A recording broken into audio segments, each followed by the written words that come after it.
Почитувани присутни, добро утро. Им благодарам на Македонскиот центар за меѓународна соработка и на Државната комисија за спречување на корупцијата што не собра на овој важен форум за антикорупција.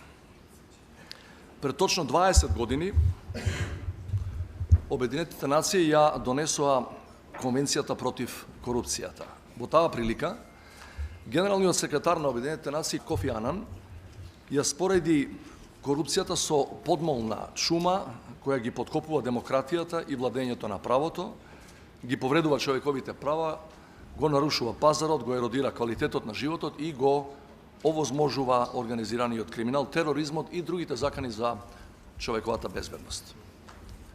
Ние ја ратификувавме оваа конвенција и се приклучивме прилично брзо кон низа глобални и регионални антикорупцијски документи и механизми. Сепак, 2 децении подоцна, дури 63% од македонските граѓани ја сметаат корупцијата за наш најголем проблем.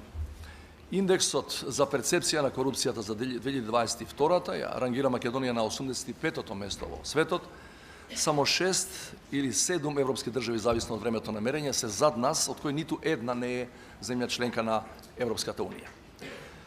Индексот за владење на правото пак не рангира на 67-то место од вкупно 142 држави со забележан пад во повеќе области. Дури половина од истрагите што Европската служба за борба против измами ОЛАФ ги отвори за земјите од Западниот Балкан се поврзани со злоупотреби на европските фондови во Македонија. Во зависност од локалниот контекст, причините за оваа состојба најчесто ги бараме во недостатокот на политичка волја, во системски или законски празнини, во долгогодишната блокада на европските интеграции и се разбира пред се во културата на неказнивост. Една од препораките на Греко која остана неимплементирана се однесува на примената на системот на санкции во однос на прекршување на правилата за конфликт на интереси, интегритет и антикорупција. Ваквите системски пропусти воопшто не се наивни. Оние кои корумпираат успеваат да ја избегнат одговорноста со помош на неколку тактики, од негирање на корупцијата, преку минимизирање на незините ефекти, одвлекување на вниманието на јавноста од проблемот, па се до дискредитирање на критичарите или замолкнување на свиркачите.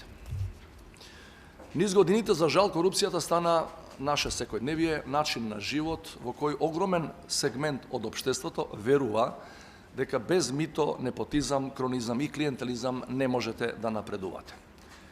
1/3 од граѓаните изјавуваат дека биле изложени на коруптивен притисок, а дури 1/4 од нив посегнуваат или по паричникот или по телефонот за да дадат мито или да побараат врски. Последиците од оваа состојба се видливи за сите нас, за сите граѓани. Корупцијата генерира сиромаштија и социјална неправда, со што ги продлабочува поделбите во македонското општество, го забрзува иселувањето, бидејќи практично го поништува системот на заслуги при вработувањето и унапредувањето. Кога ќе продолжиме со преговорите за ЕУ, корупцијата без сомнение ќе биде и најголемата пречка во процесот на европските интеграции. Преговорите за членство се отвораат и затвараат со поглавјето за владење на право и фундаментални права, а последниот извештај на Европската комисија констатира дека не е забележан напредок во борбата против корупцијата кај нас. Почитувани, ако ова се проблемите, кои би биле можните решенија? Прво, легислативата треба да биде целосно усогласена со европското законодавство, за да се излезе на крај и со најкреативните обиди за измами, мора да учиме од најдобрите европски и светски антикоруптивни практики. Второ, не треба да ги мериме намерите, туку резултатите на антикорупцијата. Добрата легислатива не вреди ако не се имплементира и ако не важи подеднакво за сите. Од таа насока, државата, властите, мора да ги поддржуваат институциите како што е Државната комисија за спречување на корупцијата, барем незиниот постојан состав, во нивната работа. Трето, создавање на широк антикоруптивен фронт. За да биде ефективна, корупцијата не смее да се сведе на процедура во надлежност на неколку институции, туку мора да прерасне во потфат кој ќе добива поддршка од целото општество.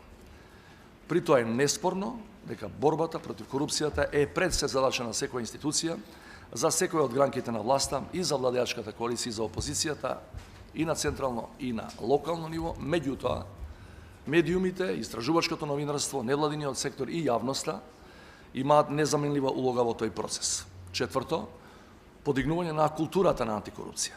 Тоа подразбира, меѓу останатото, расчистување со едно популарно, но погрешно верување, сумирано во изјавата, овие крадат, ама барем нешто работат или градат. Почитувани, избраните и именуваните функционери мора да работат и да градат без да крадат. Воедно мора да разбереме дека малата сума не ја прави корупцијата помалку сериозна. Независно дали станува збор за 500 денари или 500.000 денари, корупцијата е корупција и не смее да се толерира. Ценети присутни, многумина од вас тука се долгогодишни и посветени борци против корупцијата. Во таа борба вие имате два клучни сојузника. Се разбира, освен властите кои мораат да ја предводат таа битка. Првиот е Европската Унија. Истражувањето на Селди покажува дека колку е поблиска евроинтеграцијата, толку е поуспешна антикорупцијата. Европските интеграции сигурно можат да ни помогнат да изградиме функционална правна држава со независен и ефикасен судски систем. Преговорите помагаат корупцијата да стане далеку повеќе општествено неприфатлива, а културата на неказнивост во значаен дел да биде заменета со култура на одговорност и интегритет. Најбрз и најсигурен начин за темелни европски реформи без бирократски обструкции и партиски бизнис махинации се преговорите за членство во Унијата. Вториот сојузник се младите кои во секое општество се клучни за каква било општествена трансформација. Според анкетите, огромно мнозинство од младите не толерираат коруптивни практики, но за нивниот критичен глас да доведе до општествени промени, тие треба да бидат и критична маса во општеството. И јасно е дека ако нивните барања не бидат слушнати и имплементирани, младите или ќе се заминат, или со текот на времето ќе се адаптираат на постојниот систем.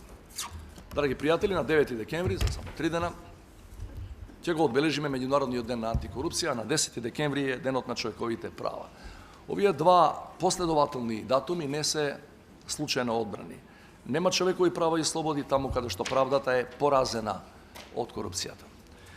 Антикорупцијата не е само правна или политичка тема и сигурно не е само процедура, туку и длабоко морално и етичко прашање што задира во фундаменталните човекови права и слободи. Ако сакаме да изградиме праведно општество, засновано на највисоки етички вредности и интегритет, тогаш антикорупцијата треба да биде во средиштето на сите наши напори и политики. Благодарам за вниманието.